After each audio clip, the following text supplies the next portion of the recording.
Olá, eu sou Alessandro, esse é mais um episódio do Maldita Politicagem. Estou aqui acompanhado do meu parceiro, Luiz Domingos. Tudo bem, Luiz? Olá, Alê, saudações a todos e todas. Vamos começar com alguns avisos, porque esse é um episódio, talvez o último até as eleições, que nós vamos abordar um tema que não se refere à política brasileira ou às questões da eleição. Alguns tinham pedido mais conteúdo de conceitos e teorias sociais, teorias políticas, e a gente estava focando nas eleições, então resolvemos incluir um episódio de temas sociopolíticos mais amplos, que é o que nós vamos fazer hoje. Já nós vamos anunciar o tema, vocês já devem estar vendo, mas também fazer um aviso sobre a campanha de financiamento coletivo. Nós já temos alguns apoiadores, a gente queria contar com mais apoio e nós estamos preparando alguns brindes, alguns materiais que vão ser exclusivos de quem apoia, porque é assim que funciona em todos os podcasts, então nós também vamos fazer assim, né, como uma espécie de incentivo para ganhar mais apoio.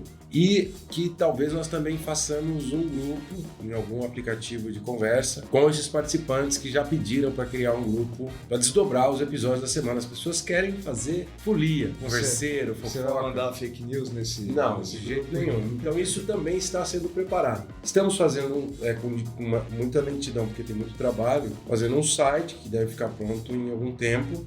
E seria isso. Então lembrem-se, além de nos seguir, escutar, que você pode ajudar também compartilhando o conteúdo e compartilhando as nossas redes, que tem mais conteúdo também. A gente sempre coloca um gráfico, um desdobramento, M Politicagem no Twitter e Maldita Politicagem no Instagram. E para ajudar financeiramente o projeto, para a gente aprimorar, fazer site, fazer mais conteúdo, apoia.se/Maldita Politicagem.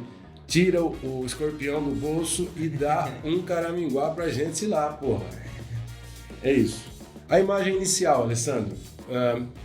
Eu gostaria de contar um casinho aqui rapidamente. Teve um tenente do exército japonês que, nos últimos meses da guerra, lá em 1944 já, ele foi convocado, ele se chamava Hiro Onoda, ele foi transferido para Lubang, que é uma ilhota das Filipinas, e lá ele tinha uma operação, enfim, a tentativa desesperada do exército japonês não perder a guerra, né? E aí ele foi treinado num protocolo militar que se chamava Senjin-kun, que instruía os combatentes a não se renderem nunca nem a pau, né? Então eles ou deveriam morrer em combate ou eles próprios se suicidarem. Não havia aceitação da rendição. E aí eles receberam o ataque das forças americanas e uma parte desses combatentes se refugiaram na floresta. Eles foram morrendo, outros foram se entregando, mas o Hiro Onoda não se entregou e caiu alguns folhetos avisando que a guerra tinha acabado, porque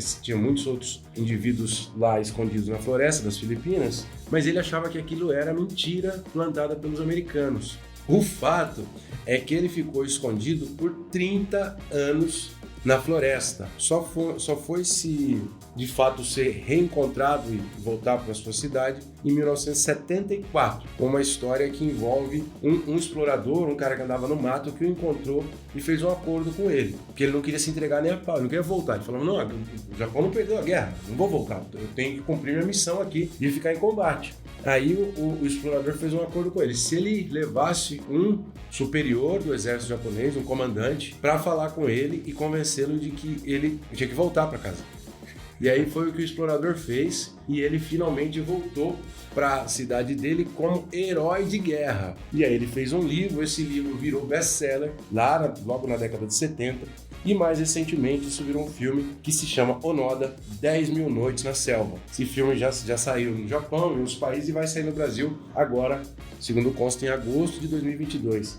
Então o episódio explora um pouco como isso é possível, como essa crença de defender o exército, de defender a nação, foi possível. E isso não é um caso só desse militar. Nós vamos contar aqui o que a gente vai apresentar, explica muito da atitude dos militares japoneses e da própria sociedade japonesa no nacionalismo ferrenho durante a Segunda Guerra Mundial. Então conta o que é, Alessandro. A gente vai tratar aqui então, nesse episódio, sobre a obra, né, sobre uma das teorias do Masao Murayama e o nacionalismo japonês, né, vamos ficar concentrados nessa noção do nacionalismo japonês.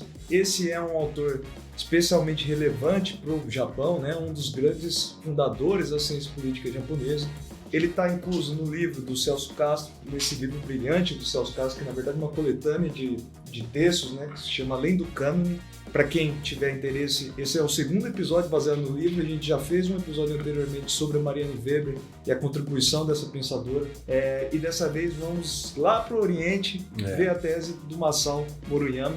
Então, no primeiro bloco, a gente vai falar um pouco da biografia desse autor, algumas discussões introdutórias. No segundo bloco, a gente ataca mesmo os conceitos, são várias ideias, episódio que deu trabalho, né, para ver dela. E no terceiro bloco, como é de costume, a gente fecha o nosso raciocínio com alguns exemplos, algumas discussões baseadas em filmes, livros, tem Kurosawa, vai ter muita coisa interessante aqui, né, Luiz? E vocês se preparem aí, porque finalmente o Alessandro vai falar com lugar de fala aqui nesse episódio. Então é isso.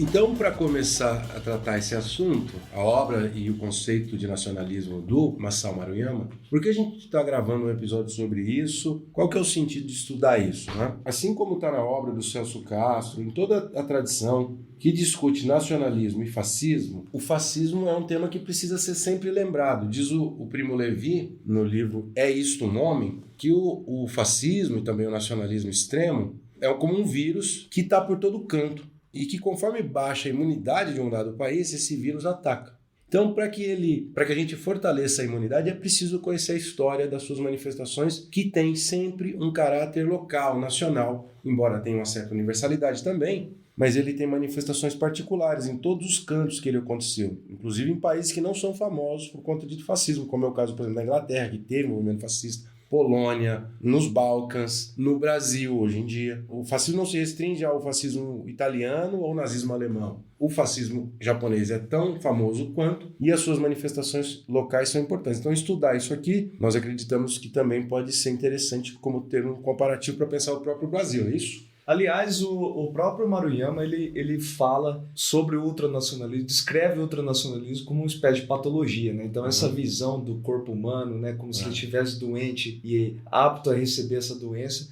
está presente também de alguma forma na obra dele. Então, vamos, Luiz, descrever rapidamente aqui quem foi o Masao Maruyama, né? Então, ele é nascido em Osaka, em 1914, ele é filho de um jornalista e se graduou em Direito na Universidade Imperial de Tóquio. Quando ele era jovem, ele teve contato com os colegas, amigos jornalistas do seu pai, né, pensadores também da política japonesa, e ali ele se deparou com políticas liberais do Ocidente, né, liberais não do ponto de vista econômico, mas do ponto de vista da moral mesmo, né, principalmente John Stuart Mill, autores que vinham do Ocidente, e passou a se interessar pelo pensamento político japonês. Durante a Segunda Guerra Mundial, ele ainda jovem, né, ele foi convocado e estava próximo à explosão da bomba de Hiroshima. Então, devido a isso, ele desenvolveu uma tuberculose e perdeu um pulmão. Então, ele viveu o restante da sua vida com muita dificuldade, com muitos danos, né, no seu corpo. Se aposentou mais cedo, inclusive, por causa dessa debilidade, né? Isso.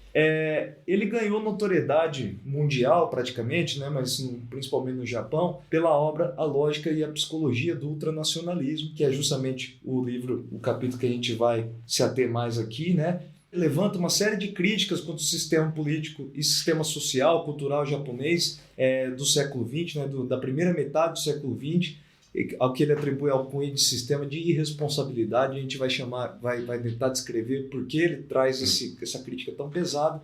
Para tentar localizar o ouvinte no ponto de vista intelectual, ele é um liberal no pensamento político, né, no pensamento social, mas um liberal mais à esquerda também nos seus pensamentos contra a sociedade japonesa, os seus posicionamentos. Mas, ao longo da sua vida, acabou sendo odiado pelos flancos, né, porque tinha um posicionamento que era criticado por comunistas japoneses, né, que tiveram alguma força durante os anos 60, né, movimentos radicais, e também foi criticado pelo movimento conservador japonês, já que ele não se encaixava em nenhuma dessas caixinhas intelectuais, né? Mas ele também foi um grande intelectual público, né? Uma grande referência para o mundo, para os jornalistas, enfim, para o mundo das ideias no Japão durante essa segunda metade do século XX, né? Bom, hoje ele já falecido, claro, mas ele deixou um legado importante que se converteu, inclusive, numa escola, a Escola Maruyama, que é o estudo das obras e do pensamento político de autores japoneses. O que seria equivalente no Brasil ao pensamento social brasileiro, que é muito tradicional aqui nas universidades brasileiras. Então esse é um dos legados do autor. O Maruyama, então, ele acabou sendo, a sua obra, né, se dedica praticamente a tentar estudar as origens, né, todas as famílias de pensamento político que existem no Japão. Então ele estuda desde a época feudal japonesa, que os japoneses chamam de era Tokugawa, né, até a era Meiji, a era da modernização e assim por diante, né? Então ele é um grande pensador das raízes políticas, raízes do pensamento político japonês. Então, sobre o ultranacionalismo, né, ele vai designar o ultranacionalismo, no caso do Japão, ele recusa, de certa forma, as falas sobre fascismo, nazismo. No Japão, ele vai se concentrar em chamar em ultranacionalismo, que é pela intensidade do nacionalismo. Inclusive, aqui tem algo relevante, né? O autor não acha que existe uma diferença de conceito capaz de explicar a diferença entre nacionalismo e ultranacionalismo. O que existe, na verdade, é uma diferença de intensidade. Mas, no ponto de vista histórico, né, ele vai ver o ultranacionalismo como resultado de um processo, e não um acidente histórico como muitos dos pensadores gostavam de defender, né, no próprio Japão. Não é um acidente histórico ou algo que simplesmente nasce e engana as pessoas de repente. Tem conexões profundas nas raízes intelectuais, nas raízes sociais e culturais japonesas, e isso vem desde a era Tokugawa, essa era feudal, onde existe uma grande influência do confucionismo na sociedade japonesa. O confucionismo existe uma série de vertentes, a gente não precisa se aprofundar aqui.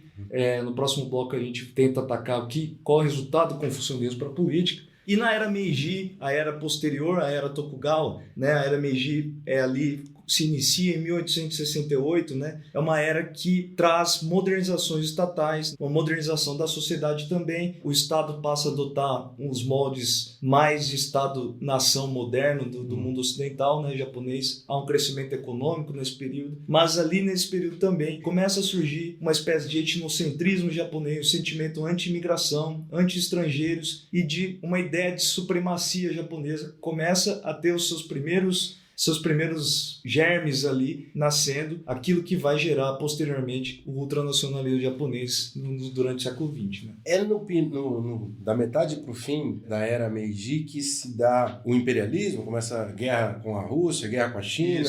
Isso ali já é um período de transição, né, para o surgimento de um grande império japonês com esse início aqui da era Meiji.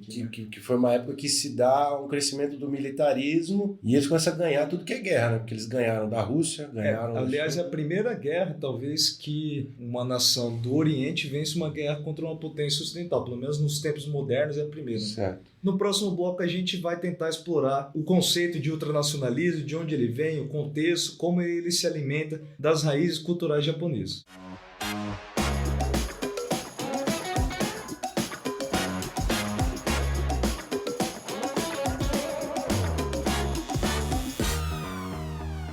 Então, Luiz, vamos começar pelo confucionismo, né? Aliás, o José Carlos, um ouvinte nosso, excelente parceiro e parte da curadoria abnegada do Maldita Politicagem, é um cara que comentava comigo em aula sobre o confucionismo, então fica a lembrança dele aqui. A Anne Cheng, a estudiosa, que eu fui consultar sobre o confucionismo, que traz um livro que chama História do Pensamento Chinês, ela vai dizer que o confucionismo, abre aspas, é uma doutrina de obediência, da conformação e da não imposição de qualquer vontade pessoal nos processos naturalmente harmônicos e espontâneos do mundo, tanto dos processos naturais quanto dos políticos. Trata-se de uma doutrina do não agir, do não intervir. Olha, eu, como descendente de japonês, eu sinto essa influência, não sei se necessariamente vem do confucionismo, mas os japoneses em si possuem uma clara adesão à hierarquia, como se fosse natural. Um repúdio total a você quebrar essa hierarquia social que existe, quase que pré-definido. Todos os japoneses ou descendentes de japoneses conhecem muito bem essa imagem já desde pequeno, né, desde criança. Então isso é muito importante porque o confucionismo é uma das bases daquilo que a gente vai colocar aqui no nacionalismo japonês. Né? Essas ideias do confucionismo vão estar presentes no que a gente vai atacar no nacionalismo aqui. Beleza. Uma das coisas que o Maruyama diz nesse capítulo é de que muito do que o Ocidente viu e entendeu do nacionalismo japonês era uma doutrina fraca, porque não tinha uma formulação sistemática, como o nazismo ou o fascismo, né? Porque havia muitos teóricos do fascismo na Itália e o próprio Minha Luta do Hitler eram as obras base que davam consistência teórica, lógica, uma coerência interna para toda aquela doutrina. O Maruyama vai falar assim, o fato de não existir uma tal obra ou um corpo teórico formado não significa que o nacionalismo japonês não tinha eficácia social, não tinha um sentido e uma adesão fortes, justamente por conta dos fatores culturais que a gente vai explicar agora, né? Então, o ultranacionalismo, né, como eu já expliquei, o ultranacionalismo diz respeito à intensidade do nacionalismo japonês, né? Ele surge num terreno que é fértil para ele. Esse é o principal argumento do Maruyama, no final de contas, né? Qual terreno é esse? A falta de uma ideologia política, um corpo de ideias claro, né? Um projeto político claro. Nesse sentido aqui, o meu entendimento é que não é um projeto econômico ou político de partido ou para onde a gente vai. Isso eles tinham. Mas, na verdade, o que não tem é que mundo ideal nós queremos construir de forma tão clara, a não ser a defesa pelo poder da família real, etc., do imperador, né? E associa-se a isso a um baixo nível de consciência política. Uhum. Isso, com certeza, tem a ver com o próprio confucionismo, né? Esse baixo nível de consciência política quer dizer que as pessoas no Japão, nesse período do ultranacionalismo, eles não ficavam pensando ali na boca maldita, ali no boteco, falando de política, do que o mundo deveria ser, né? Então esse é o terreno fértil para o surgimento do ultranacionalismo, segundo Maruyama. E para começar a entender a natureza do nacionalismo, ultranacionalismo japonês, é importante fazer a distinção do tipo de relação que havia na teoria política do Ocidente entre a separação entre público e privado. Só para uma menção rápida a isso, que é importante como ponto de partida. Por exemplo, quando o Maquiavel escreveu O Príncipe, ele dizia que não era correto avaliar as ações de um governante como se ele fosse um pai. O sucesso ou a justeza de um governante não passava pelo critério moral de um ser humano comum, portanto da vida privada. Então, um bom chefe de Estado, um bom príncipe, necessariamente não é aquele que é piedoso, necessariamente não é quando o indivíduo é um bom comerciante, um bom pai.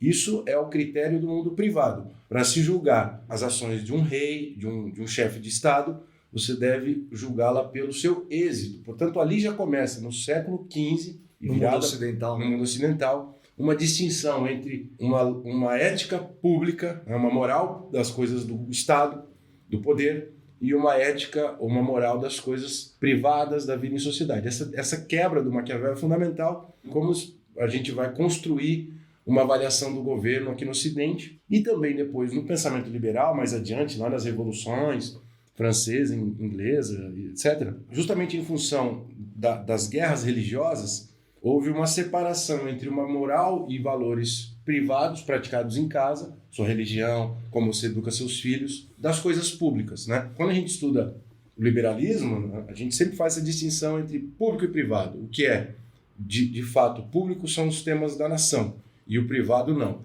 Essa distinção foi chave para a própria emergência das liberdades individuais ou de uma consciência individual. No Ocidente, essa distinção simplesmente não acontece na história japonesa da virada do 19 para o 20. Então vamos lá. Então a ideia é que público e privado na sociedade japonesa se transforma numa espécie de uma hierarquia que borra tudo, né? Aquilo que você faz em casa, aquilo que você faz na rua, é tudo isso em nome de algo superior, que é a sua nação, que é o imperador japonês, né? Então eu vou trazer aqui, abrir aspas novamente, me perdoe aí os ouvintes, que é para citar diretamente o autor e a sua descrição desse terreno de ausência de ideologias políticas, né?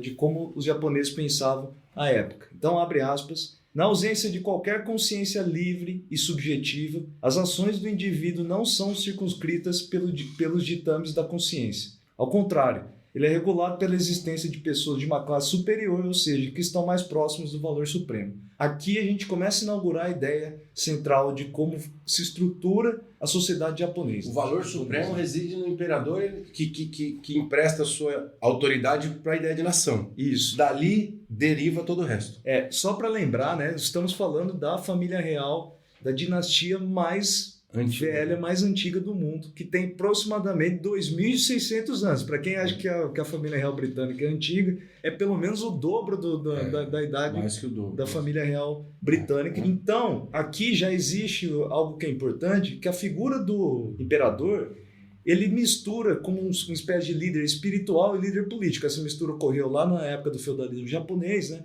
Mas ele é realmente uma espécie de emanação divina da nação japonesa.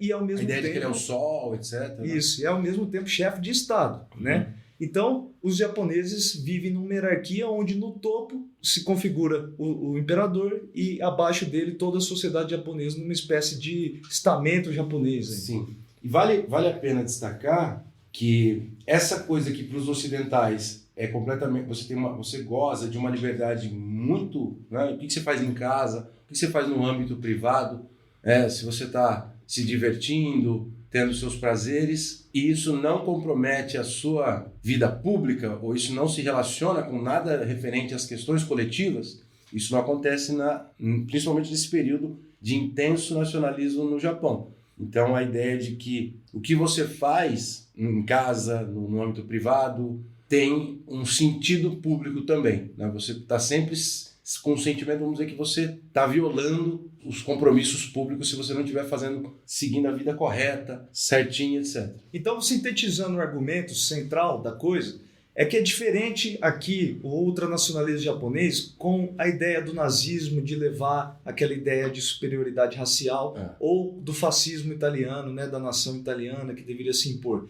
Aqui o Maruyama vai dizer que existe essa ideia tradicional do imperador que deve ser levada para fora, mas é combinada com esse ideal de hierarquia japonês, de respeito à hierarquia e da não ideia do individualismo, né? Porque se você tem a ideia do individualismo, você pode falar, não, isso aqui não vale a pena para mim, mas não tem essa concepção. É uma hierarquia social que se espalha até o mais baixo nível dessa pirâmide da sociedade japonesa. Inclusive, um dos conceitos que são chave, que eu achei muito legal, é o de transferência de opressão, que o Maruyama vai dizer.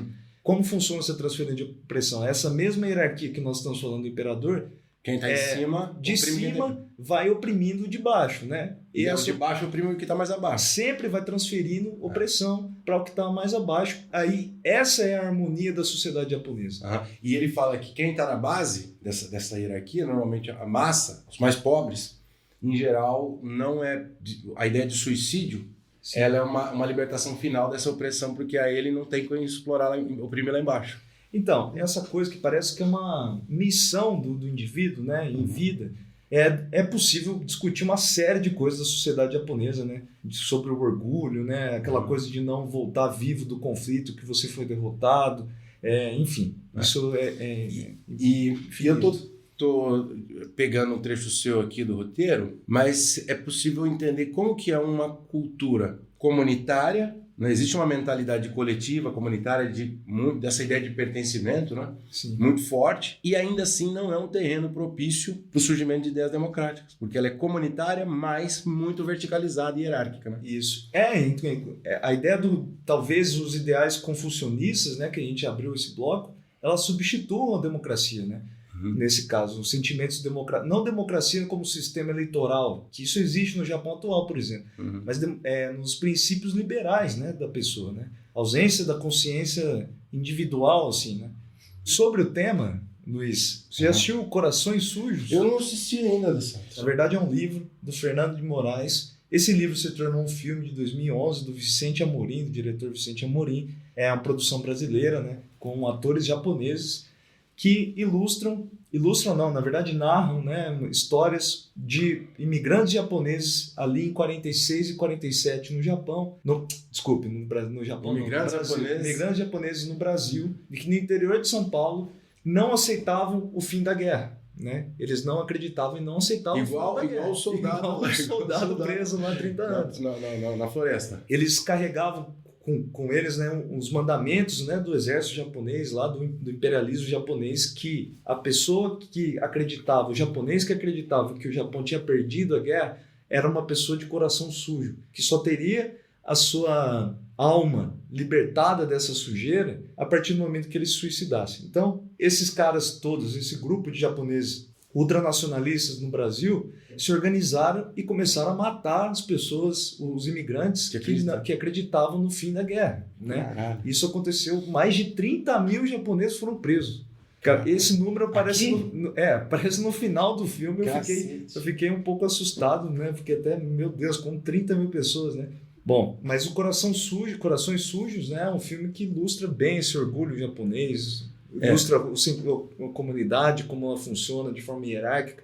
Fica a minha recomendação. Então, o que eu consigo sacar, pensando até no caso da imagem inicial, a história do tenente japonês que virou filme, que vai sair aqui no Brasil, a convicção que cada indivíduo carrega na ideia da grandeza do Japão e de seguir fielmente aquelas orientações é algo que o mundo objetivo, quando oferece a contra-realidade, parece simplesmente fake, né?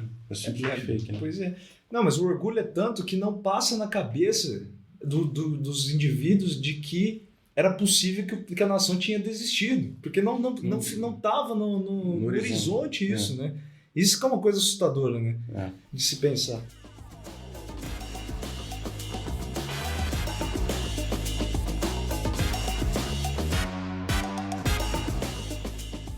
Então, uma coisa que eu tiro dessa discussão nossa, Luiz, orientado pela obra do Masao Maruyama, né, que é um livro muito bem escrito, né, fica a minha recomendação de verdade. Muito legal. O escritor é muito bom na sua habilidade de escrita mesmo. Mas algo que eu fiquei pensando a partir da obra dele foi um paralelo com o caso brasileiro, né, que é essa visão de que os militares, quando eles ficam perto do mundo político, eles passam a assumir uma missão nacional, né, em nome da nação, e assumem também essa ideia de que são superiores. Que essa ideia é superior e muito mais pura e mais importante, superior à ideia que o civil comum tem, né? Então passa a haver uma distinção. No Japão, essa proximidade com o imperador é o que alimentava isso. No caso brasileiro, com os nossos ideais nacionais, também ocorre isso. Positivismo, né? Também ocorre isso como se fosse uma instância de poder acima do bem e do mal, né? No filme O Túmulo dos Vagalumes, que é uma animação japonesa de 89, 90, não me lembro, foi uma indicação do Bill, conta, enfim, episódios, é uma ficção sobre episódios da guerra, especialmente o lançamento de napalm nas residências japonesas, aquelas coisas atroces que aconteceu lá em 45, né? O filme ilustra isso, muito bonito o filme. E lá tem uma cena marcante que uma mulher está falando com o filho de um militar, que o menino chega com uma cesta de comida e ela fala, nossa, como os militares têm comidas boas. Então, essa ideia de que os militares são privilegiados justamente por estarem mais próximos do imperador. Né? Mais próximos da mensagem principal, né? A partir dos anos 50, a gente praticamente não fala da sociedade japonesa nos dias atuais, pelo motivo óbvio de que o autor, né, que a gente quis retratar, ele tem a concentração ali no ultranacionalismo japonês, ele acaba retratando culturalmente, socialmente a cultura japonesa, mas a partir dos anos 50, ao menos no nível não acadêmico, né, me parece que o Japão mudou, né, se modernizou nos moldes ocidentais, adotou teve a ocupação americana, que vai até 62, depois 52, depois, né? A consolidação de valores que são bastante ocidentais, não é o nosso caso aqui falar se isso é positivo ou negativo, né, mas existe uma mudança que não está dentro da obra do Masao Maruyama. Então, por isso nós... Provavelmente o liberalismo mais genuíno acontece nessa segunda etapa, depois do fim da guerra, né? É possível. E tem um casinho bacana pra gente, Alessandro? Eu tenho. Vou falar, né, como eu tô aqui, então, como você mesmo anunciou, tô no meu lugar de fala. Isso é uma brincadeira, obviamente. Tá estourando o lugar de fala aqui. Mas o meu avô materno, ele tinha um quadrinho do imperador aqui em casa. Aqui no Brasil. Na casa dele tem tinha um quadro do imperador na casa dele. E minha mãe, que já é toda brazuca, assim, né? Já não tem mais nada de hierarquia, né? Minha mãe já é bem brasileira nos seus valores. Ela olhava para aquele quadro a vida inteira e falava, mas que porra é essa que tá na minha parede, na minha casa, né? E um dia ela teve coragem de pegar o quadro e arrancar o quadro.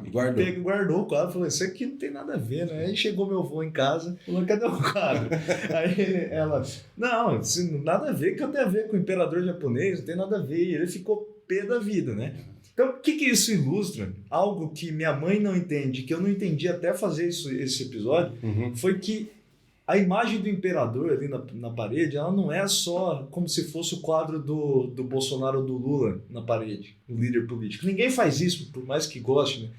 Mas é realmente uma coisa que vai para o lado espiritual da coisa, né? Então, os japoneses, tradicionalmente, eles não têm a figura de um deus, de Jesus Cristo ou de Maria, né? Como nós ocidentais temos. Eles nutrem uma mistura ali do campo espiritual na figura do imperador, né? Então era uma coisa que eu não entendia. Hoje eu entendo, agora eu estou entendendo, passo a entender melhor, né? Minha mãe pegou e escondeu o quadrinho, né? Essa é a minha história, a falta de compreensão dela com meu avô. Certo. E você, tem alguma coisa ou não? Não, eu acho que dá para avançar na questão da maldição, né? Se isso é maldito ou bendito. Não tem como fugir da resposta aqui para dizer que, na minha opinião, é maldito. O nacionalismo. O nacionalismo, e mais do que isso, eventualmente, né? O terreno no qual isso aflora, nasce.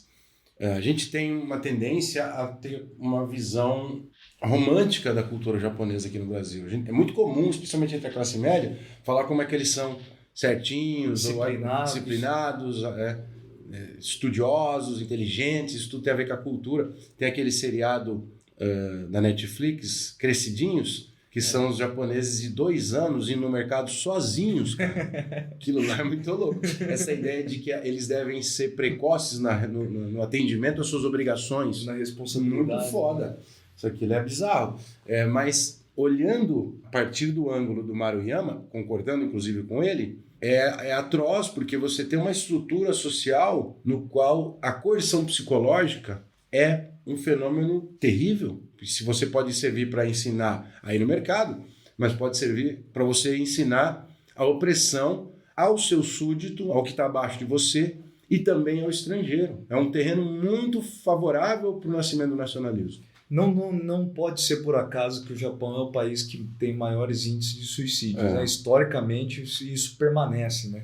E gastando aqui hoje um episódio sobre cultura japonesa com outras referências. Tem um filmaço, documentário, Shusenju, que é na Coreia do Sul, mas retrata a história dos militares japoneses no que diz respeito ao abuso sexual. Eles tinham escravas sexuais, as mulheres de conforto. É um filme de 2018 do Miki Dezaki.